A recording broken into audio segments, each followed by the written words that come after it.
Tonight, only on Fox, a rare disease called childhood Alzheimer's. It affects about 1,000 kids in the United States. The symptoms are devastating to a parent and to the families. The kids slowly fade away as researchers continue to look for a cure. But one couple in southern Arizona has devoted their lives to making a difference. Liz Kodelik has the story. A home in Austin, Texas, filled with the laughter of two special girls. Belle Andrews just turned 7. Little Abigail is about to be 3. Two sisters, too young to truly understand the tragic bond they share and the journey their parents know is ahead. We make a point, my husband and I, even though we carry around a lot of pain for them and that they have been given this lot in life, we meet them where they are, and they are happy little girls. Pam and Chris, hand in hand, staying strong for the sake of their daughters. But the nightmare started with Belle and her early signs of delayed development. One of her teachers at school said that she had a peculiar gait. Belle was tripping and falling like 6, 8, 12 times a day. A fluid in her ears, so they said, well, maybe this is why she's tripping and falling. We went to a ton of doctors. I didn't even know what to be scared of. The confusion went on for years, but something changed during a routine wellness visit.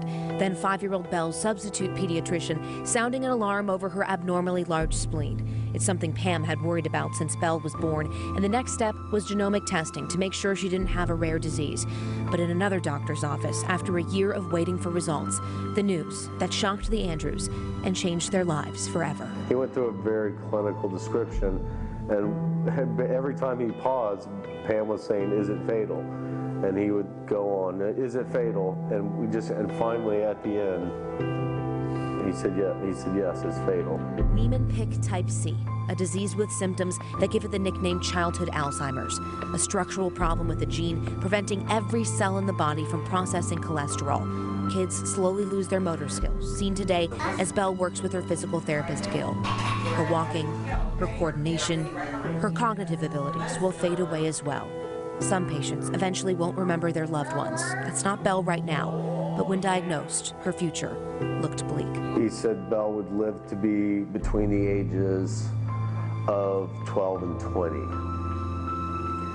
And then everything went black. The chance of Belle having the disease was 1 in 150,000, and there was a 25% chance that Abby would have it as well. Days later, the worst, confirmed in a phone call. I don't think there are words to explain to you what it feels like to be told that you are probably going to lose your entire family. A loss. This picture was taken the night before Michael died. Another family feels almost 1,000 miles away. This house that was filled with so much activity and noise and joy was suddenly quiet and empty. And that was just devastating. Michael loved karate. Now memories fill the walls of Cindy and Mike Parsigian's Tucson, Arizona home. There's a lot of emotion.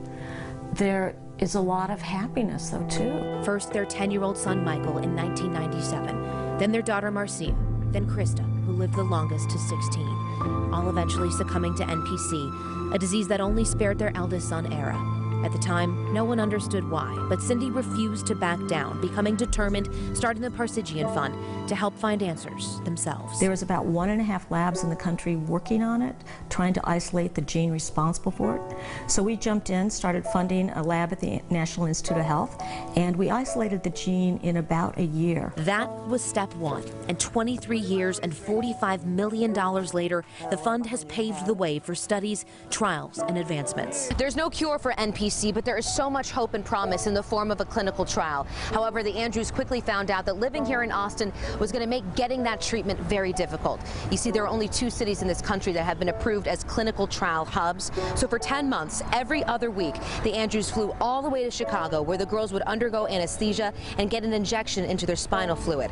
But early this morning, thanks in part to this determined family, a different story right here in Austin. Pam Andrews and Chris Andrews were the 2 that really pushed for this to kind of spread throughout the country. For the Andrews and 2 other families, their treatment with Dr. Park is now only about a 20-minute drive away.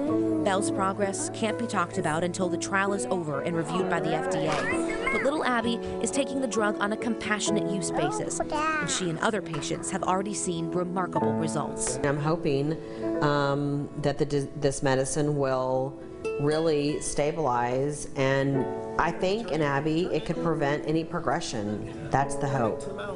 And with Belle, it could stabilize her and she could be in school all the way through high school. It's hope the Parsigians worked so hard for but never had themselves. I think this drug can make a significant impact on their lives. And it's that kind of statement that could only happen with determination and outside support along the way. The band Chicago gives us $1 from every ticket that they sell. As the Andrews continue their journey, they start their own efforts in the Firefly Fund with the goal of finding a cure for the future of children, theirs and all others. We have an unshakable belief that we can cure this disease. Liz Kotelik, Fox 10 News.